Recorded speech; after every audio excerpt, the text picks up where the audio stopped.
Hello again. I hope you enjoyed the first clip of this 4-part series. Okay, so we'll continue with remove from alignment. If I want to create a new alignment set, so first of all I'm going to go back and combine these together. So I'm going to go right there, so they're all as one. There they are. And I want to remove an alignment so that I could create a new alignment set. This time I'm going to go to remove from alignment, and I want to select maybe this dimension, that dimension, and for example maybe this one right here, and accept that. And as soon as I do that, look what happens. It created this one, and obviously included one of these and created a new alignment set. Okay, how about if I want to completely break that set? So I'm going to come back again. I'm going to create a combine it with these all right here, and you can see that. Let me go back and do alignment here, there, and I'm going to go back and you can see what I'm doing. I'm kind of putting them all together as one. So there's one. This time I want to completely break the alignment. Say I want to go ahead and do this. And that's like basically dispersing all the dimensions independently. So I'm going to go right click and break alignment. So I'm going to go have that one. See that? Now they're back on their own. And there. And so are these. See that? Grab them. Oh, sorry. There you go. See that? And there. And there.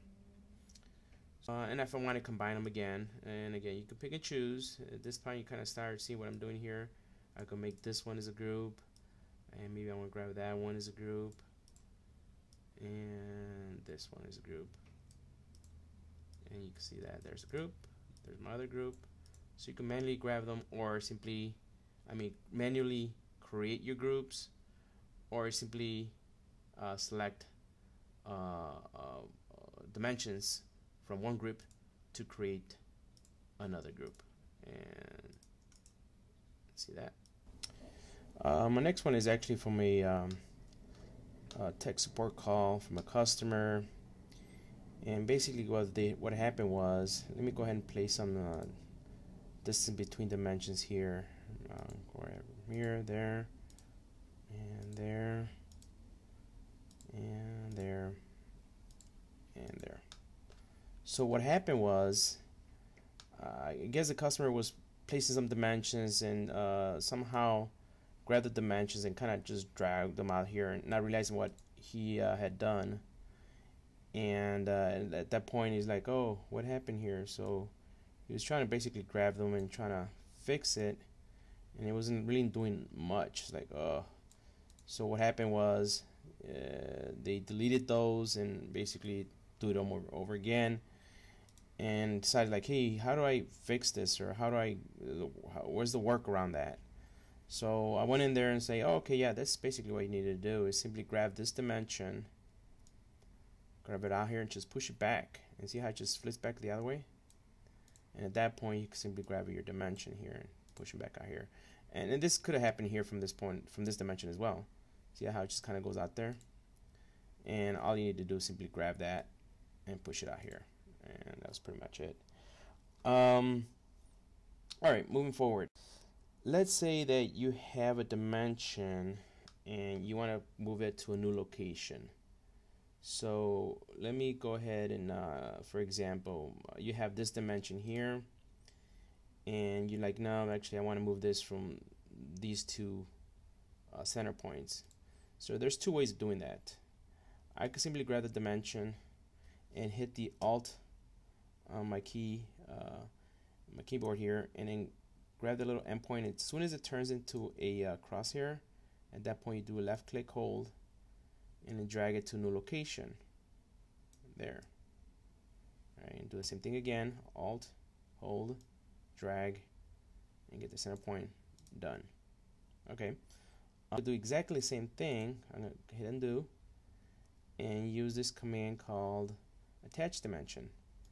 So I simply grab the dimension, grab the new point, do the new locations for that dimension, say from here to there, and you can see that it gives me the option to kind of move it around, right? But I want to place it right there, and that's pretty much it. I'm gonna go into my other sheet here. The next one is how to use the symmetric diameter. Right, simply click on that, select the center line, and then select this point right here, and you can see that kind of gives you that symmetric dimension. If you change your mind for whatever reason, you can always click on that dimension and click on basically toggle that on and off. You want it back in there, that's fine.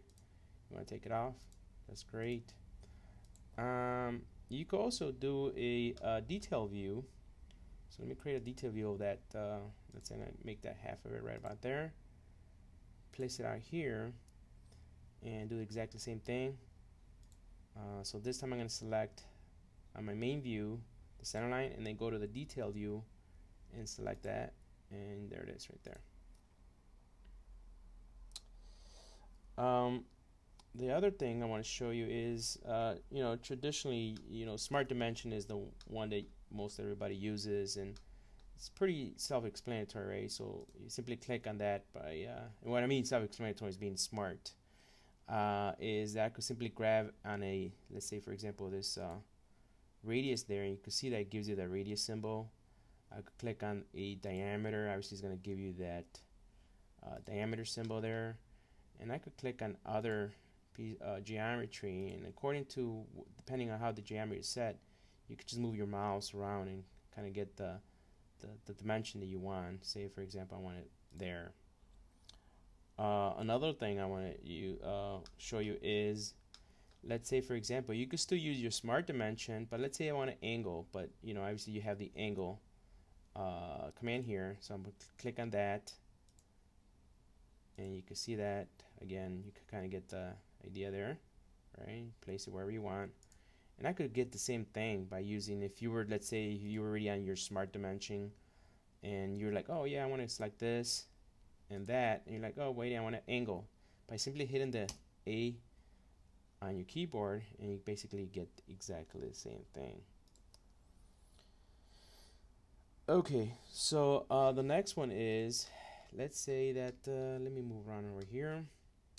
Will be your distance in between. Distance in between, you got a couple options. You got your horizontal, vertical, right? So if I have let's say a line here, I mean a circle there, and you can kind of see it's going to give you the horizontal, vertical, right? The next one will be, for example, if I want it by 2 points, I want to go from the center of that to the center of that, and that's going to give you the shortest distance between those 2 points. Let's say for example the next one that I want to line it up with this line right here, I'm going to put that right next to it so you can kind of see the difference. So I'll go back and select the command and use dimension axis.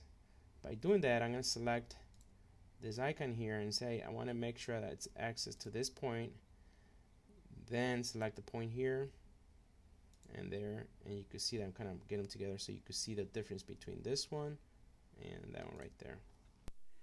Alright, that would do it for this clip.